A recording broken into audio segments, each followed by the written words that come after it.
Although the garage sale wasn't supposed to start until Friday and last until Saturday at the latest, if you thought your stuff was that valuable, I had help preparing for it on Wednesday night. Along with Katie, my mom, and Beth, my older sister, we worked late into the evening that day and then worked like bees all day Thursday. As a result, by 8 a.m. on Friday morning, we had boxes full of items that we had pre-priced and ready to sell. It was heavy on my heart as I picked up, looked at, and ironed those things that once meant so much to both of us. And now some stranger will take them and carry bits of our memory in his hands. Perhaps some neighbor will buy something from moments of a past, happy life in this house. Room after room became eerily quiet as things were taken out of them. The echoes that had been hiding in the corners for years had now returned and settled in. The master bedroom was the hardest. The skirt I bought for her back in Maui. To hell with the sale. The 2 pairs of ridiculous, identical sandals we stomped on the beach in on that vacation. We don't need them anymore. Her blouses, pants, skirts, and all those endless shoes, all different styles and colors. I really wonder if we can sell it all. Mom said to start at $10 a pair, although I'm sure each pair is probably worth much more than that. Yeah, what my wife really knew well was how to masterfully handle a credit card.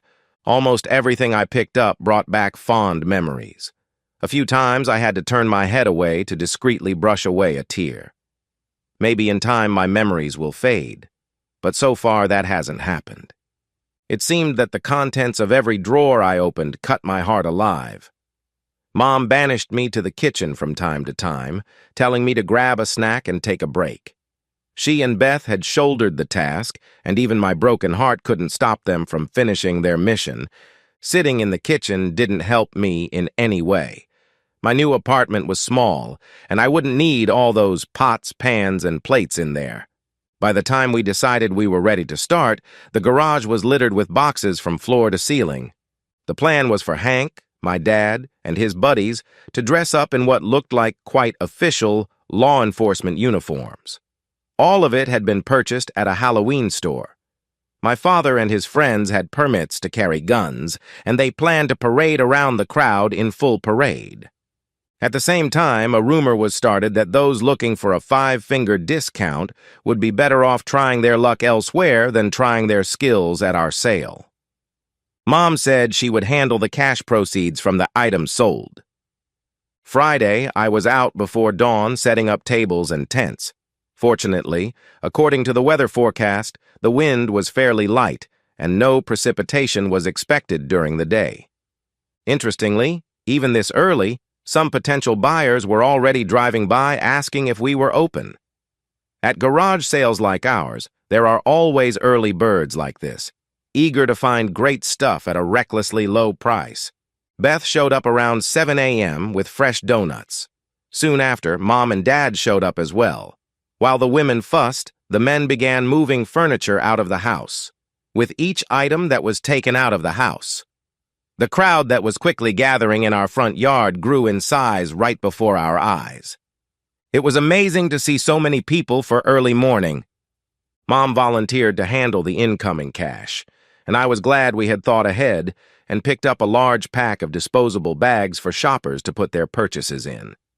Beth loved socializing and working with the incoming crowd and would come up with all sorts of funny nonsense whenever someone asked a question. Sister was at ease, telling them anything they themselves wanted to hear about things. One of Dad's buddies kept an eye on the locked display case that held all of our, mostly her, jewelry and valuable antiques. Even some of my duplicate keys were under lock and key. In fact, I didn't even know if this daddy friend of mine knew about jewelry, but the little, neat but rather sneaky old ladies hanging around the display case were fascinated by it. The street was already crowded, as 2 of our nearest neighbors took advantage of the crowds and put out some of their stuff. We didn't fail to exchange pleasantries with them. Darcy, Deanna's closest friend on our block, showed up shortly before 8 a.m. "Chad, what's going on?"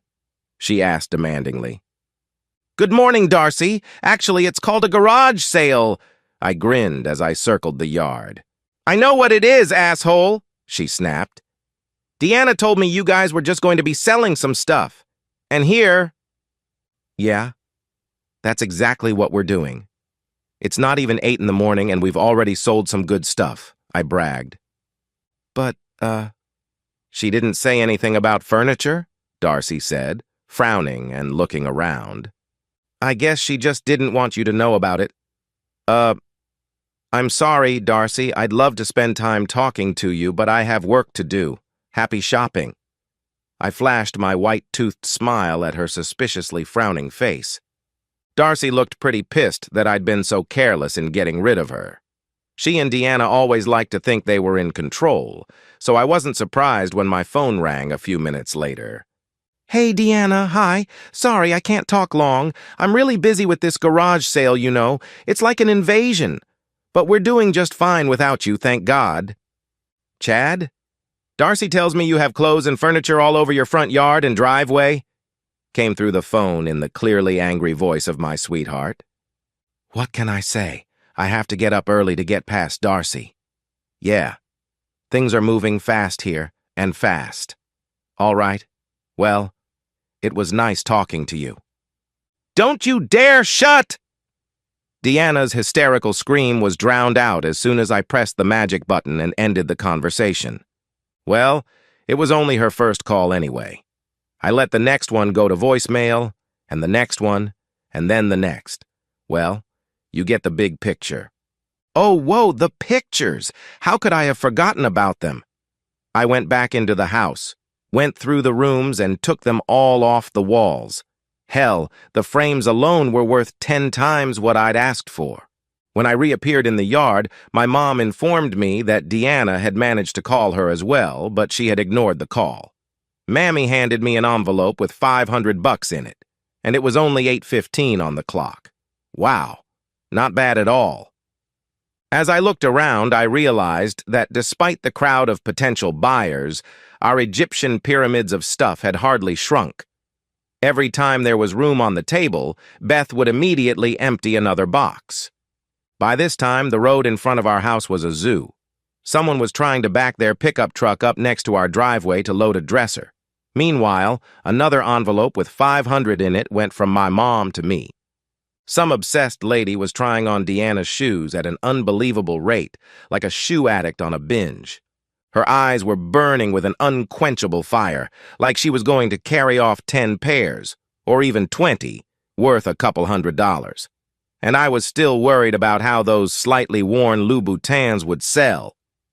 Deanna called again, and I decided it was time to pinch her cheeks again. Hello? I purred. Don't you dare halloo me, asshole! Darcy told me you're selling my clothes and thoughts. Your friend is very observant. You weren't supposed to touch my stuff, she shrieked. My bad. I swear you said to get rid of the ugly stuff, so that's what I'm doing. Remember, you even wrote it down, didn't you? I was talking about your sweaters, the ones that you think are cute, but they're actually totally ugly. Maybe you should have been more specific. Wait, let me read it. It's in your handwriting. Get rid of ugly clothes. So I'm going to tell you, your wedding dress is sold out. You know you looked pregnant in it, so I got rid of it. Isn't that cool? You're an asshole, Chad. What the hell is wrong with you? Deanna roared like a hungry, caged tiger. Just following your instructions. By the way, most of your jeans are gone too. I remember you always thought they made your ass look fat. Personally, I don't think jeans had anything to do with your ass, but either way, they won't bother you anymore. Why are you treating me like this? There's a whiny note in her voice. It's a rhetorical question, right? Oh, honey, I gotta go, I said cheerfully, noticing something in the yard. The lady who's wearing your shoes like a Christmas tree is already waving her money around. I think she's ready to settle up. We'll hear from you later. And I pressed the red button. Earlier in the week, Wednesday morning. Enough said. I've been to all of our previous garage sales, if you remember, I replied calmly. You may have been there, Chad, but it was always me who planned everything. Now I'm just trying to make sure everything goes smoothly without me. My wife, Deanna, was organizing our upcoming community garage sale. The HOA we belong to limits us to such events twice a year. in the spring and late summer. We participate in them, but more for the sake of immersing ourselves in the neighborhood community than to make money. Although, of course, it's nice every once in a while, so to speak, to clear out the home's Avgean stables and get rid of things that no longer have meaning in our lives. Deanna won't be around this time. She's traveling to Cleveland to, as she hopes, finalize some kind of merger. It seems to be her 4th trip there in the last 3 months. She's not a lawyer, but works in the legal department of her corporation. I continued, waving the sheets of paper in my hand. There must be 6 whole pages of your instructions here. Come on, I'm going to get help either way. My parents and Beth already said they'd be here. I think my mom is only doing this so she can spend more time with Beth. I was just writing down everything that came into my head. I'm just trying to make your life easier. Give me the list. I just remembered one more thing. Here, look. I'm writing it down. Get rid of these ugly clothes. You got it? She tapped her pen on the paper in front of her. Whatever you say. I'm not some capricious child. No matter how hard we try, we won't get much money for some things. And yes, some of it will still be stolen. It happens every time we do an event like this. Don't worry, I'll keep the most valuable items under glass. You're always looking at your phone, I said, noticing that she was distracted by it. What's up? I'm just checking Uber and Lyft fares, Deanna answered a little hastily. They change all the time. See? I just saved $10, she bragged, not showing me the screen of her phone, but instead tucking it into her pocket. They'll be here in 15 minutes. Can we hug before we go? We can do more in 15 minutes if you want. I'll send you back to the home of the 1964 NFL champions with a radiant smile on your face. With that sentence, I tried to grope and fondle Deanna, while she, giggling, tried to slip away from me. Get off me, you pervert! She fought back, slapping her palms against my hands before she broke free, jumping aside and adjusting her clothes. Have it your way. Have a safe trip. As soon as the summoned car arrived, Deanna was out the door in a flash. For some reason, lately we were looking more and more like co-workers than a married couple. What's that saying? You can see a lot just by watching? Deanna and I were at someone's graduation party. The stress of this merger was starting to take its toll on her, and she probably should have stopped drinking alcoholic beverages a few drinks ago. On the way home, she started playfully rubbing my pants. Well, well, well. Looks like someone's ready for action. Step on it, Chad, grinned my liquored-up wife. I sped up and we soon arrived home, safe and sound. Once inside, we threw off our clothes and rushed to the bedroom and made love. After a little while, Deanna was fast asleep on my chest, though she never got off me. I replayed the last 20 minutes in my head. And here are some of the unusual things I noticed. 1. She never initiated love first. 2. The only time I'd ever been honored by Deanna had been on my anniversary birthday, and even then she'd done most of the work reluctantly. 3. There was no follow-up after that. So what happened tonight? At the party, she wouldn't leave my side all night. So if I didn't awaken her insatiable sexual predator, then who did? I assumed something was rotten in Cleveland.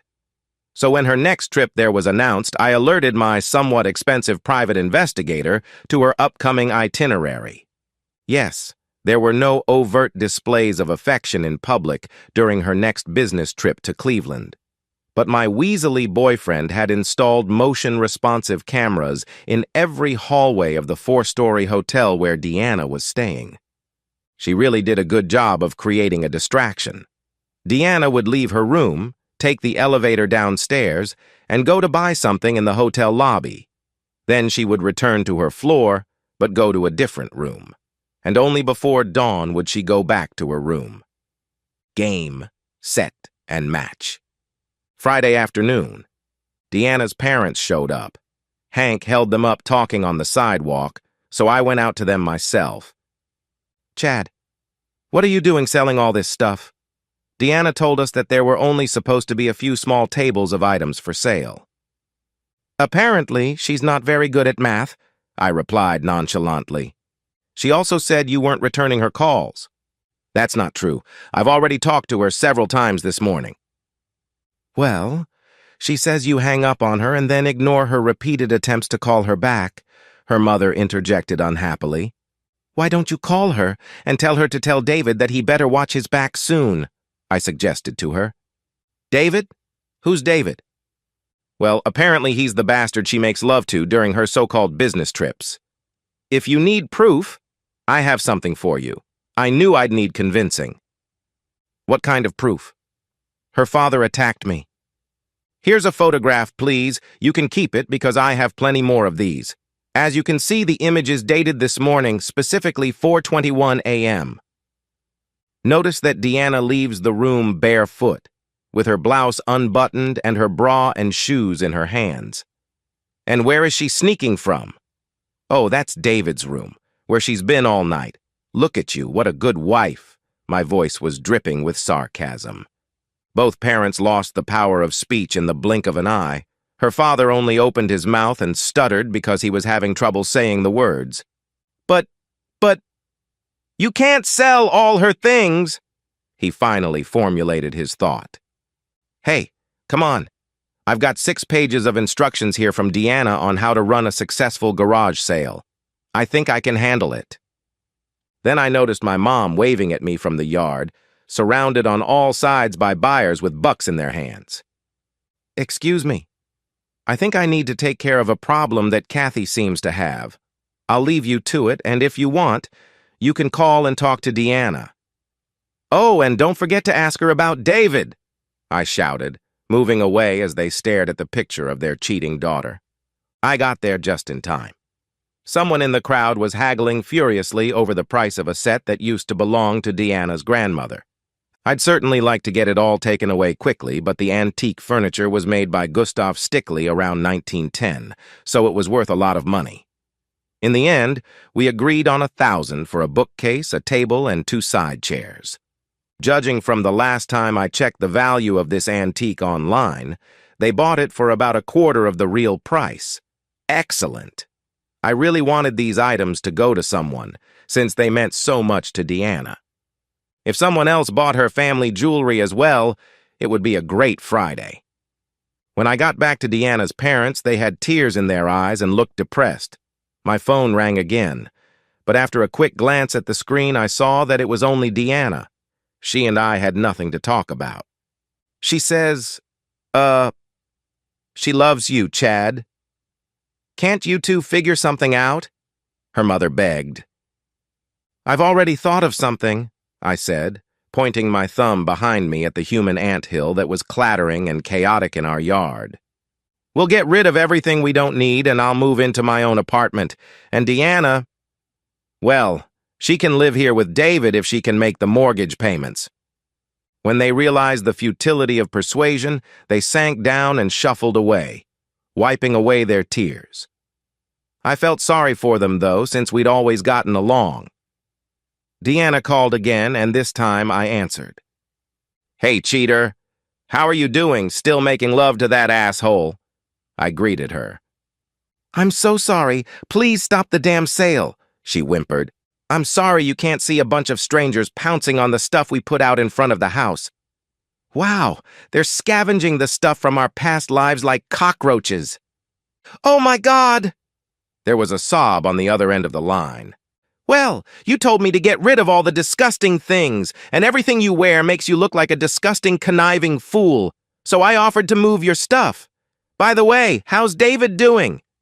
Deanna didn't have an answer right away, so I just shut down. Again. By 2 o'clock in the afternoon, with an hour left of the sale, all the furniture and jewelry were gone, as well as most of the shoes. Apparently, Brooks and Hoka are very popular with garage sale enthusiasts. We still had a lot to sell, but most of the front lawn had been cleared out. I was walking around with $5,000 in my pocket, which made me a little nervous and not too safe. I wasn't surprised when I read another message from Deanna begging me to stop trashing her stuff. I wrote back that her jewelry was missing from her valuables. Probably someone had bought them and was already wearing her rings, earrings, and chains. To this came a shriek of anguish. "You're a muddy!" It was already 3 hours in the afternoon, but Beth and Kathy were still selling merchandise, so it was another hour and a half before the traffic in our yard finally cleared. We weren't going to continue selling on Saturday, so we just stacked the rest of our stuff back in boxes and slid them into the garage. Deanna's plane wasn't due to leave Cleveland until after dinner, and she had called several times from the airport. Collapsing on a chaise lounge with a bottle of beer in my hand, I answered one of her calls. "Hey, cheater, how was your trip?" "I'm sorry," came a quiet voice in the receiver. "I can imagine how sorry you are, but it doesn't change my plans." "What plans?" "I moved out. I got an apartment close to work." But how can we work things out if you've moved out?" "Attention! We have breaking news," I exclaimed in a TV reporter's voice. "We're not fixing anything. You cheated. You've been caught. Game over. Maybe you'll have better luck next time. Maybe you won't." I could tell I could hear Deanna's spasms and sobs, but I didn't feel like worrying about her condition. "I'm sorry, Chad," she finally said. "Will you still be there when I get home?" "Of course not. In fact, I don't intend to ever set foot in that house again. By the way, Kathy picked up your half of the proceeds from the garage sale. She's anxiously awaiting your call, and I think she's got a few choice words she's going to say to your face. I didn't realize Mom knew that kind of language before." "Oh my God, I've really screwed up my life." I'm not going to argue with that brilliant but somewhat belated conclusion. Apparently what we had meant so little to you that you decided to throw it away so easily. If it's any consolation, it's not just your life that's ruined, I continued. You know, I shared a copy of the picture I gave your parents with your lover David's wife. If I were you, I'd run without looking back if you suddenly see her heading your way. She whimpered for about a minute. Hearing and feeling the way she was suffering was a little comforting to my so-called fragile male ego. Petty, I know, but still. My heart was torn apart when my investigators received the first folder of incriminating photos of Deanna. She was so arrogant and confident that I didn't know anything and wouldn't find out that it only took me 2 days to get what I needed and complete the information gathering that was costing me quite a bit of money. Deanna was the first to break the lingering silence. "Divorce?" she asked in a colorless voice. "Yes, of course. What did you expect?" "Yeah, I hadn't thought it through. It all came crashing down on me when I was on the road." "Well, then I apologize for overreacting." "I deserved it. What happens to the house now? You can buy my half or we can sell it. That's the way it usually works in cases like this. All my good memories there are now ruined, so I'm glad I'm out of there." "Can we still be friends?" Deanna asked with a shy hope in her voice. "I don't think so. Maybe 50 years from now in a nursing home somewhere," I told her with a chuckle. "I'm sorry," came the quiet voice again. "Yeah, you said that already." "My plane's coming in for a landing. You're not going to pick me up this time, are you?" "I guess just to be safe," she said. "No, I'm not. I hope your luggage doesn't get lost. I wouldn't want you to lose all those special things you wore for David," I said, taking one last jab. "Yeah, love you," were her last words. "Whatever you say," I said, and ended the conversation. By the following Tuesday, the divorce papers were served, in Deanna's office, of course. At the same time, David received the paperwork equivalent of a suit for alienation of affection. I may have wasted my money on this, but in the end, it had the desired effect. All the trump cards I had on my hands were pictures of both of them entering his room at night and not coming out until the next morning. There was no way to prove that they made love there exactly, but at least they were both eliminated from the merger team. And I think their chances of moving further up the ladder in that company were close to zero. Even though I had Deanna's written instructions for the garage sale in hand, my attorney warned me that a judge might take a different view. Heh, we'll see, There's always a chance, and even if I have to reimburse her for the damages I caused, those precious and beloved original items she held so dear were now gone, along with all the dear and fond memories that were associated with them. As it turned out later, the judge only demanded compensation from me for those items for which Diana could prove that they belonged solely to her. And no paper receipts, alas, were saved. So sorry. In the end, the whole thing didn't cost me much.